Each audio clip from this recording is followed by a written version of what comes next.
Okay, hey guys, so I told you I would make you a video about the invitation and how we're going to invite people to listen to this opportunity. So I printed off Eric Worre's Ultimate Memory Jogger. It's 70 pages long and it's intense, but it is so, I don't know, it is very thorough and it's super great. So I want to read you a couple things off of his thing, and it makes complete sense. It really does. So it says, when it comes to finding prospects, the posers make, okay, so in network marketing, there's three kinds of people: the posers, the amateurs, and the professionals. Okay, and so the posers, they make a mental list of 3, 4, or 5 people that will probably join their team. Okay, and then their whole future is based on the response of those 3, 4, 5 people. Okay, so he says that actually like 80% of people who join network marketing have this approach to building their teams. And it's true. So like 8 out of 10 people that become distributors in our company approach it with that poser mentality. So then when they're focused on 3, 4, 5 people and all of those people say no, they get discouraged and they stop trying to grow their team. Okay? So that's the posers. So their big chance of building successfully is luck, and you do not want to run your business solely on luck. Okay?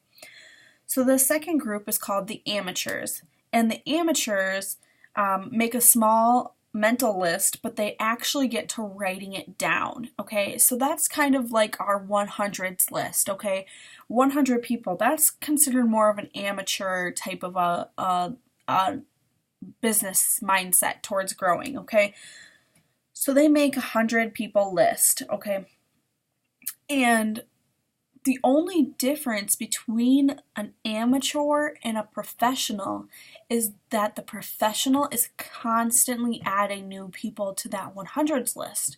And that's the attitude that we need to have, okay? And so Eric Worre has us trying to add, where is it at? Add 2 new people to our list every single day, okay? So that can be our barista, or it could be, I don't know, your dry cleaner or something, I don't know. So that's why you constantly need to expand that list, and if you constantly do that, you will be successful, okay? Okay, so there's that. Next, I wanted to go into the actual invitation, and I think these tips are genius. Okay, genius. So, if you guys haven't already bought an Eric Worre, Worre's book, Go Pro, you guys need to do that. Okay. So, step 1 to setting up the invitation is we need to be in a hurry, and that makes 0 sense. Like, you would just be thinking about it and it would be like, no, I'm not going to be in a hurry. I want these people to think that I have time for them, okay? No. Psychologically, people are going to respect you more and your time more if they think you're in a hurry, okay? So he goes through and gives examples for warm market and cold market. And our warm market is people that we physically know and the people that we talk to. And the cold market is like Instagram people, or, we always talk about cold messaging. Well, it's kind of your cold market, but you still know them. So, your cold market. So, he always says, like the warm market, you could be like, I don't have a lot of time to talk, but it was really important that I reach out to you. Okay. So that's how we're going to set up our invitation. So we're going to say something like that. Now for cold market, he says, now isn't the time to get into this. I have to go, but, and then that's step 1, okay? This is 8 steps. That's step 1. Be in a hurry, okay? Step 1, be in a hurry. Step 2 is complimenting the prospect. And I think that a lot of our cold messages now in like the Dream Team and Fancy Fit have gotten to that point where we're complimenting them, like, oh my gosh, your kids are super cute or whatever. But is that really doing anything for your business? Is that going to get you anywhere business wise by saying their kids are cute? I could say that to probably 90% of the people on my Instagram and Facebook because they have kids. So it's not very personable. He wants it to stay business related still, but be personable. So for the warm market, you could say, you've always been so supportive of me and I really appreciate that. Or, I was thinking, and you're one of the sharpest people I know. You're one of the most positive and energetic people I've ever met. Something like along those lines. Okay. So for cold market people, it could be your server at the restaurant, and you could say, you've given us some of the best service that we've ever had or ever received. You're super sharp. Can I ask you what you do for a living? Things like that, okay? There's tons and tons of examples in here. So again, if you want to know more, you can message me or get that book, okay? Okay, so step 3 is actually making the invitation. So step 1, we need to be in a hurry. Step 2, we need to compliment them. So I know this isn't the time or place to get into this, but you are super sharp and I would love to know what you do. Okay? Leave it open-ended. They can answer the question. That's it. Okay. So step 3 is making the invitation, and he, does 3 different kinds of approaches, and he does direct approach and a direct approach, indirect approach, and a super indirect approach, okay? The direct approach is pretty straightforward. You could just be like, after you ask them, so what do you do for a living or whatever? And you'd be like, I think I found a way for us to really boost our cash flow, okay? Or I think I found something that you really need to see. Let me ask you, would you be open to diversifying your income? Like he says that's his favorite one. So I think it's kind of weird, but anyways, there's a bunch of them again on that one. That's kind of the direct approach. You're going to kind of lead with the business. You're going to say straight up, this is what you want. Okay. So an indirect script, and he says that this is mainly for a warm market. It's not really for a cold market because you really wouldn't know them, and it'll make sense here when I read you these examples. So I'm thinking about getting started with a business I can run from my home. Would you help me check it out and see if it's for real? You wouldn't really say that to somebody you don't know. So these indirect scripts are just to get them to take a look at the business without thinking that they're taking a look at the business for themselves. So does that make sense? Here's another example that he says. I found a business I'm really excited about, but what do I know? So you have so much more experience than me. Would you be able to look at it for me? And if I made it easy, and let me know if you think I'm making the right move. Like, again, you would only say that to somebody you knew. So the indirect approach is kind of that way of doing it. Okay, and so the super indirect script or stuff is kind of awesome. I never thought about doing this. So, okay, so for my warm market, he says, who do you know that might be looking for a strong business they could run from their home? Okay, so by asking them who they know, 1, you're introducing the business opportunity to them.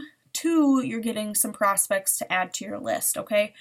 Because before they dish out a bunch of names, they're probably going to ask you what it is that you're doing. So they're going to ask you what you do. If it's not for them, you're going to get names to add to your list that might be for them, okay? Do you know anyone involved in a serious job search? Like, do you know anybody who is looking for part-time work? Like, there's a whole bunch of different things you could say, okay? The nice thing about the super indirect approach is that the cold market messaging is actually the same exact thing. because, I mean, those messages work for both. I mean, do you know anybody who's looking for a part-time job? Done. That's all you have to say to them. But they're going to ask you, 8 out of 10 times, they're going to ask you what job you have that they could give to other people. So, but it's either going to lead to, one, you're going to get somebody out of it, or two, they're going to give you some other people. Okay? Okay. So, just to recap, 1, be in a hurry, 2, compliment them, 3, invite. Okay? Step 4 is laying out your tool to invite them. So for us, I use Carrie and Tay's video, Jeree Neller's video. There's a bunch of different videos you can try. But so if I give you a link to an online presentation that explained everything, would you click on it and watch it? So after we invite them and they say they're interested, and then we give them the tool to actually learn a little bit more about it. So if I give you a link to an online presentation that explained everything, would you click on it and watch it? Okay. Awesome. This stuff's good stuff. Okay. Step 5 is get the time commitment. Okay. So we want to know when they're going to watch this video. When are you going to do it? Okay. So when do you think you could watch that link for sure? Now he says, don't suggest a time for them. And if they say, I'll do it sometime or whatever, then just say, I don't want to waste your time or mine. Why don't we just try to lock in a time that you'll have seen it for sure? Straight up ask them. Again, if you seem like you are in a hurry, they are going to respect you more and respect your time more, okay? I think that's probably going to be the hardest thing for me to get over because I don't like to be that direct person like that. But there's a key to this, and he says that this is going to be the second time they say yes. So they said yes, they would watch the video, and now they're saying yes, they will watch it again, and making that time commitment, okay? Step 6 is confirming it. So now you're just going to reconfirm what you just learned, okay? So if they say they're going to watch that link by July 1st, okay? Your response is going to be, so if I called you on July 2nd, would you have watched it for sure? Or if they say I watch it Tuesday, if I called you Wednesday morning, you have seen it for sure, right? That's getting your 3rd yes, okay? 3 yeses. They're really committing to this. It's in their mind. They're going to commit. They're going to watch it, okay? 3 yeses already. Now, step 7 is finding out how to contact them, okay? So they got their yes, okay? They said yes, if you call them on Wednesday morning, they'll have watched the video, okay? What's the best number and the time for me to call? You want to get these people on the phone because it is going to be so much more exciting for them to hear your voice, hear your excitement, and be excited to share this opportunity with them, which is super life-changing. You want to get a phone number, okay? Okay, so what's the best number and the best time for me to call you? Now they've said 4 times yes to the watching this video, okay? They're really committing to it. This is an actual appointment, okay? So make sure that you put an appointment in your book to follow up with them, because if you forget, it looks so bad because they're really committing to it and they're really expecting you to contact them, okay? So, and then step 8 is to get off or end the conversation. Again, we want to seem like we are in a hurry, okay? So as soon as they give you the phone number and the thing to call, stop talking. We make the mistake of talking too much. We want a yes right this minute, but it's not going to happen right this minute, okay? We need to give them time to think about it. A reasonable amount of time where we're not going crazy thinking about it, but we need to give them time to think about it, okay? So we got them to commit to watching the link. We found out when they're going to watch it by. Now we're going to, get their phone number, put them in our appointment book, then we're going to end the conversation. We're going to end it after that. We're not going to go on and explain 70 more things to them. We're going to end the conversation and we'll be like, great, we'll talk to you then. See ya, or gotta run, have a good night, like whatever you gotta say. But we need to end the conversation because, again, they are going to respect us and our time so much more if we make it seem like we are in a hurry, okay? I think that's some great, great, great tools. So just to recap, step 1, be in a hurry. Step 2, compliment them. Step 3, make the invitation. Step 4 is to offer the link. Yes, give them the tools, so the link. Step 5 is just to confirm like a time commitment. Step 6 is like setting up your time commitment. Step 6 is actually confirming the time commitment. Step 7 is getting a phone number or email or whatever it is. And then step 8 is ending our conversation, okay? Okay, so I just want to run through one last little example, and it's going to be like, I don't know which way to do this. Let's do it with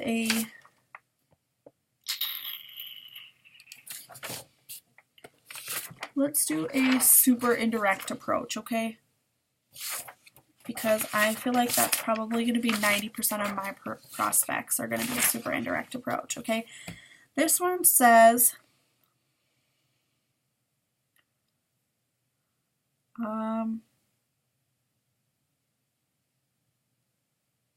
maybe this isn't a good one. Anyways, okay.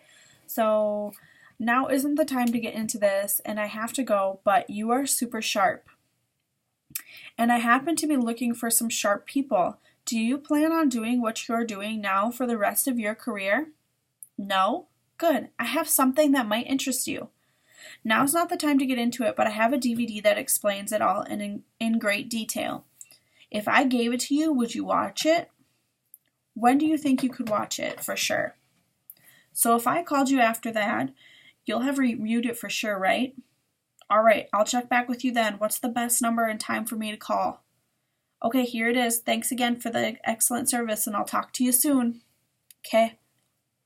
It was a really fast conversation, but it's straightforward and to the point, okay?